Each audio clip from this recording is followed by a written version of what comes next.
Hi friends. போன வீடியோவில் நம்ம என்ன பார்த்தோம் அப்படின்னா, எழுத்து டாப்பிக்கில் புணர்ச்சி அப்படின்றத நம்ம பார்த்தோம். சரிங்களா? புணர்ச்சியில் உயிரீற்று புணர்ச்சி, மெய்யீற்று புணர்ச்சி, உயிர் முதல் புணர்ச்சி, மெய் முதல் புணர்ச்சி அப்படின்றத 4 புணர்ச்சியை டைப்ஸ் பார்த்தோம். இந்த வீடியோவில் என்ன பார்க்க போகிறோம் அப்படின்னா, இயல்பு புணர்ச்சி மற்றும் விகார புணர்ச்சி அப்படின்றத பார்க்க போகிறோம். சரிங்களா? இந்த இயல்பு புணர்ச்சி அப்படின்றது இயல்பாக புணர்றதுங்க. சரிங்களா? அப்போ வாழை மரம் அப்படின்னா, வாழை மரம்னா வாழை அப்படின்றது நிலைமொழி, மரம் அப்படின்றது வருமொழி. சரிங்களா? அப்போ நிலைமொழியும் வருமொழியும் சேர்ந்து புணர்வது தான் புணர்ச்சி. சரிங்களா? அப்போ இயல்பு புணர்ச்சி அப்படின்னா வாழை ப்ளஸ் மரம் 2 சேரும்போது எந்தவித மாற்றம் இல்லாமல் இயல்பாக புணர்வது தான் இயல்பு புணர்ச்சி. சரிங்களா? எந்த ஒரு ஒற்றுப்புழை எதுவுமே இல்லாமல் புணர்வது. அப்போ வாழை ப்ளஸ் மரம் அப்படின்றது வாழை மரம் அப்படின்றது ஒற்றுப்பிழை இல்லாமல் இருக்கிறதுனால இயல்பு புணர்ச்சி. புரியுதுங்களா? நெக்ஸ்ட்டு விகார புணர்ச்சி பாருங்கள். விகார புணர்ச்சியில் மூணு டைப்ஸ் இருக்குது. என்னது? தோன்றுதல் விகாரம், திரிதல் விகாரம், கெடுதல் விகாரம் அப்படின்னு. தோன்றுதல் விகாரம் அப்படின்னா ஒரு எழுத்து ஒரு ஒற்றுப்பிழை புதிதாக ஒரு எழுத்து தோன்றுச்சு அப்படின்னா அது தோன்றுதல் விகாரம். அப்போ நிலைமொழிக்கும் வருமொழிக்கும் இடையில் ஒரு எட்டெழுத்து வந்துச்சு அப்படின்னா ஒரு தோன்றுதல். ஓகே, புரியுது உங்களுக்கு?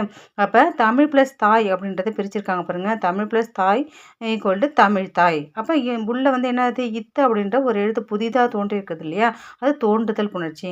சரிங்களா? தோன்றுதல் விகார புணர்ச்சி. திரிதல் பாருங்க. வில் ப்ளஸ் கொடி. வில் ப்ளஸ் கொடின்றது என்னவா தெரிஞ்சிருக்கு? விற்கொடி. அப்போ ஒரு எழுத்து வேறொரு எழுத்தாக மாற்றம் பெற்றிருக்கு இல்லையா, அது திரிதல் விகார புணர்ச்சி. சரிங்களா? அப்போ நிலைமொழியும் வருமொழியும் சேரும் பொழுது ஒரு எழுத்து மற்றொரு எழுத்தாக மாறுச்சு அப்படின்னா அது திரிதல். சரிங்களா? வில் ப்ளஸ் கொடி விற்கொடி. நெக்ஸ்ட் பாருங்க, கெடுதல் விகார புணர்ச்சி. கெடுதல் அப்படின்றத மனம் ப்ளஸ் மகிழ்ச்சி, மன மகிழ்ச்சி அப்படின்றது இல்லையா, அப்போ மனம் ப்ளஸ் மகிழ்ச்சி அப்படின்றத பாருங்க. அதை பிரித்த பிறகு மன மகிழ்ச்சி அப்படின்னு சொல்லி போட்டிருக்காங்க இல்லையா, அப்போ அதில் என்ன கெட்டிருக்கு? இம் அப்படின்ற வார்த்தை கெட்டிருக்கு. சரிங்களா?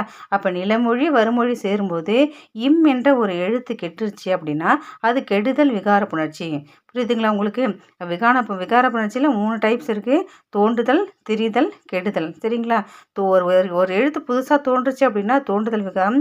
திரிதல் அப்படின்னா ஒரு எழுத்துக்கு பதிலாக வேறொரு எழுத்து திரிஞ்சு வந்துச்சுன்னா அப்புறம் திரிதல். கெடுதல் அப்படின்னா ஒரு எழுத்து கெடுதல். சரிங்களா? ஒரு கெட்டு போகிறது. சரியா? மாற்றம் அடைகிறது. இப்போ மன மகிழ்ச்சி அப்படின்றது மன மகிழ்ச்சி அப்படின்னு மாற்றம் அடைச்சு இல்லையா, அதுதான். சரிங்களா? அது எக்ஸாம்பிள் கீழே கொடுத்துருக்கேன், அதை ஒரு இடம் கொடுத்துரு பண்ணிக்கோங்க. நெக்ஸ்ட் வீடியோவில் உடன்படு மெய் புணர்ச்சி அப்படின்றத நம்ம பார்ப்போம். சரிங்களா?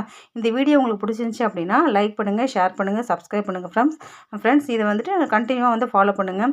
அடுத்தடுத்து அந்த டிஎன்பிஎஸ்சி குரூப் ஃபார் 2026க்கான இலக்கண வீடியோ கண்டினியூவாக வரும். சிலபஸ் வைஸ் கண்டினியூவாக கிளாஸ் எடுப்பேன் ஃப்ரெண்ட்ஸ். என்னுடைய விளாக் ஃபுல்லாக ஃபாலோ பண்ணிக்கோங்க.